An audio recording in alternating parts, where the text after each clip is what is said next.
కలహాలతో చిన్న విషయాలకే ఎంతో విలువైన ప్రాణాన్ని బలి తీసుకుంటున్నారు. ఆవేశంలో తీసుకున్న నిర్ణయంతో కుటుంబం మొత్తం ఆ బాధని అనుభవిస్తున్నారు.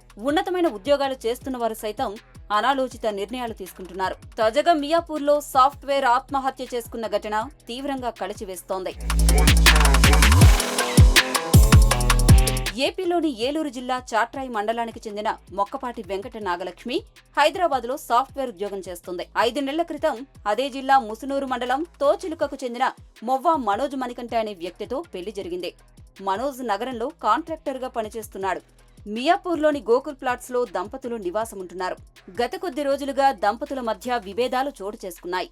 పెళ్లైన నెలలకే గొడవలు రావడంతో నాగలక్ష్మి మానసికంగా కుంగిపోయింది. అటు అత్తింటి వారికి ఇటు పుట్టింటి వారికి చెప్పలేక తనలో తానే కుమిలిపోయింది. చివరికి చనిపోవాలని నిర్ణయించుకుంది. దీంతో గత నెల 26న ఆన్లైన్లో విష పదార్థాలను ఆర్డర్ చేయగా 29న ఇంటికి వచ్చాయి.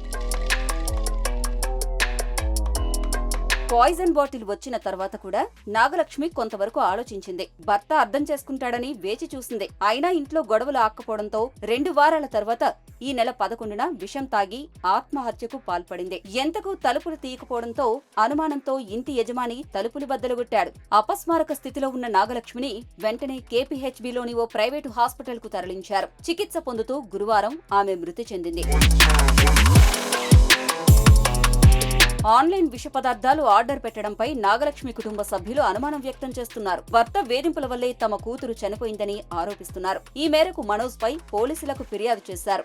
నాగలక్ష్మి భర్తపై కేసు నమోదు చేసిన పోలీసులు అన్ని కోణాల్లో దర్యాప్తు చేస్తున్నారు. అసలు ఆన్లైన్లో విష పదార్థాలు ఆర్డర్ చేయాలని నాగలక్ష్మికి ఎవరు చెప్పారు, విష పదార్థాలు ఎవరు సప్లై చేస్తున్నారనే దానిపై కూడా కూపీలాగుతున్నారు.